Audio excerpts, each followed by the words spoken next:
Sobra na yung pang-aatake at the same time, hindi na kasi siya usapin ng political at nagiging personal na yung pag-atake. Makakasama natin ang political analyst na si Professor Eric De Torres. Pag-usapan natin ang mga pinakahuling mga kaganapan sa ating bansa ngayon, lalo na sa usaping politika. Si Professor Eric De Torres, sir, magandang gabi. Admar Vilando kasama si MJ Mondihar. Hi Prof, good evening.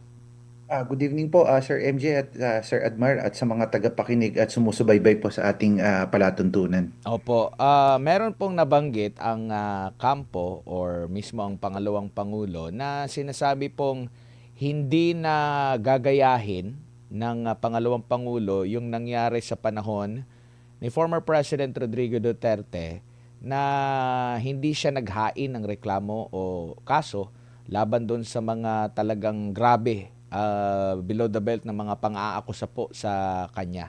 Ano sa tingin po ang advantage nito po sa pangalawang pangulo po, Prof, no, na naging offensive na rin, hindi lang depensa? Oo. Siyempre ngayon, iba na yung takbo ng sitwasyon dito, kasamang Edmar, sa kadahilan ng una sa lahat, sobra na yung pang-aatake at the same time, hindi na kasi siya usapin ng political at nagiging personal na yung pag-atake na kung saan naapektuhan yung buong kredibilidad at the same time yung pagkatao ng ating vice presidente.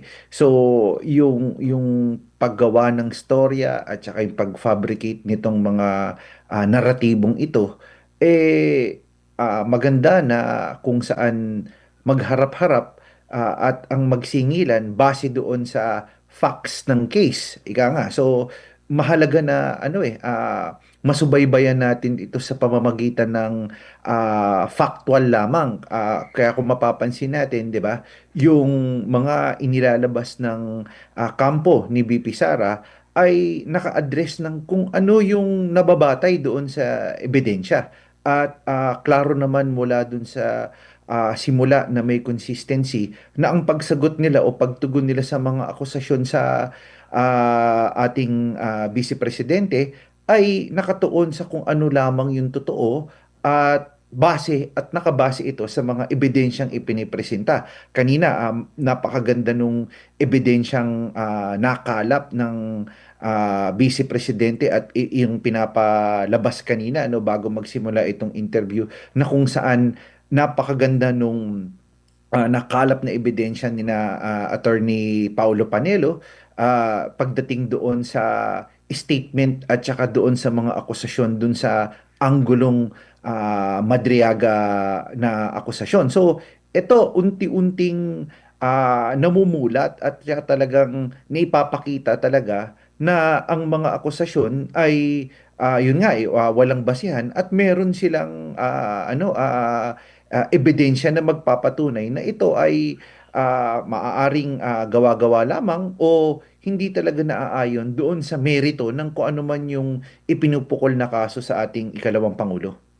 Opo, ano naman po ang maaring epekto nito sa imahe sa gobyerno sa kabuuan, no? Lalo na sa sangay po ng ating lehislatura na may kapangyarihan din na mag-imbestiga doon sa treatment sa aligasyon ni Ramil Madriaga versus doon sa treatment naman sa mga ipinahayag o mga alegasyon din nung tinaguri ang Brave 18. Magkaiba po ang treatment ng dalawang panig po na ito, Prof.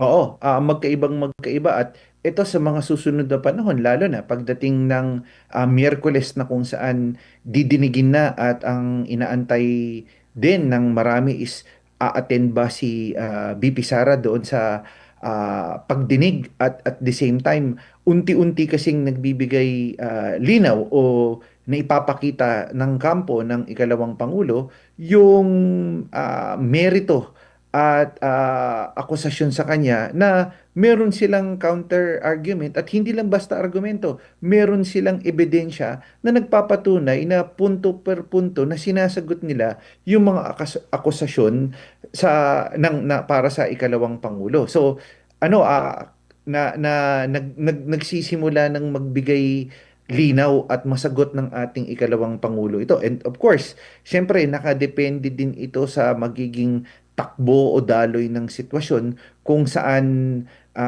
meron bang consolidated o solid pa rin din ba, at ang pinakamalaking katanungan kasi for me at klarong sinasabi ng ibang mga eksperto at ng ibang mga abogado na ang impeachment process ay parehong political at legal.